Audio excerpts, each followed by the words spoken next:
Tzedaka et Dvar Torah. Aujourd'hui, le 17e jour de mois de Elul, Tov, 17 qui correspond à Tov, la veille du 18 Elul, Chai Elul. Chai, la vie de Elul. Qu'est-ce que ça veut dire? Eh bien, une petite anecdote. Le chassid, Rabbi Nechemia de Dubrovnik, qui vivait dans le début des années 1800, raconte qu'un jour il a vu comment un soldat russe était sanctionné par son commandant. Le grand crime, alors qu'il montait la garde par une nuit d'hiver glaciale, il a gelé et il est tombé. Le commandant de lui réprimander, lui dire, si tu t'étais souvenu du serment que tu as fait de servir notre tsar, ce souvenir t'aurait tenu chaud et tu n'aurais pas gelé. Reb Nechemia en tire une leçon extraordinaire. La vie, quelque chose qui est vivant, est chaud, vibrant et exubérant. La froideur, l'apathie, la léthargie sont des symptômes de mort, même si la personne ou la communauté touchée est techniquement vivante. Mais c'est pas vraiment vivre. La vie ne peut venir que de l'intérieur.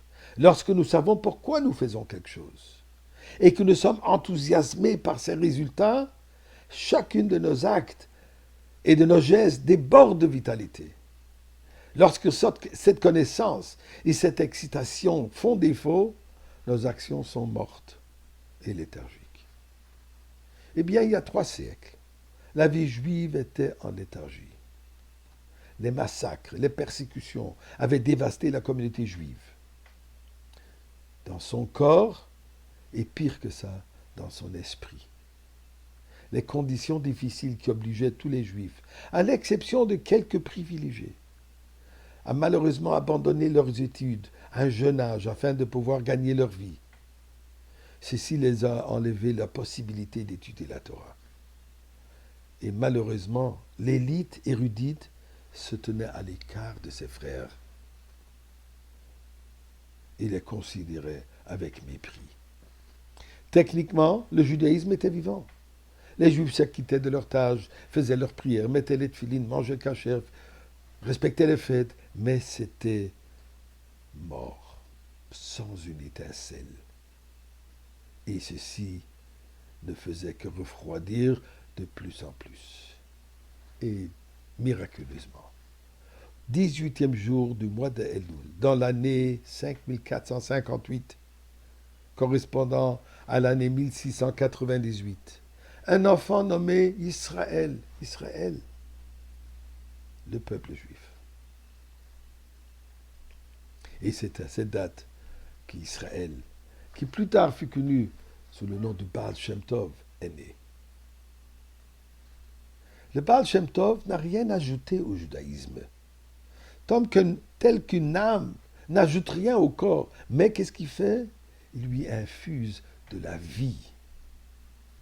Eh bien, au 18e jour du mois de Elul, dans l'année 1624, à son 26e anniversaire, le prophète Achi Hasholeni, le maître d'Eliyahu Hanavi, commença à lui enseigner les enseignements de la Chassidoute.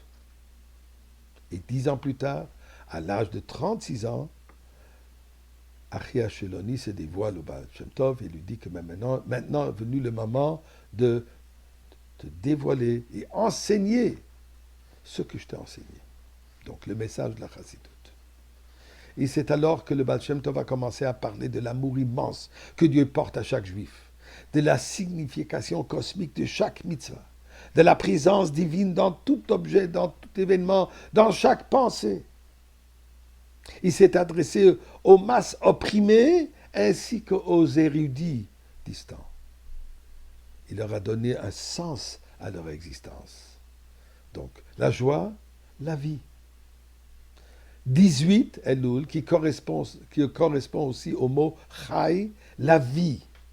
Et c'est exactement ça ce que nos maîtres nous enseignent. Chai Elul, insouffle la vie au mois de Elul. Le mois de la compassion divine, et par cela, un souffle à nos propres examens de conscience et de bilan de l'année entière et insuffle la vie entière aux Juifs. Le Baal Shem Tov est monté au Reichal, au quartier céleste de Mashiach, et lui demanda « Quand est-ce que tu viens ?» Et Matai Ka'atimar. Et Mashiach lui a répondu quand tes enseignements seront propagés. Eh bien, Mashiach, les enseignements de la Chassidoute sont propagés. Ils ont imprégné tous les aspects de la vie. Chaque juif, chaque communauté est influencée par les enseignements, par les coutumes, par la philosophie, par le mode de vie de la Chassidoute. Eh bien, qu'est-ce que tu attends? Le moment, maintenant. Le 17e jour, Tov Elul, Tov parfaitement pour que tu te dévoiles aujourd'hui.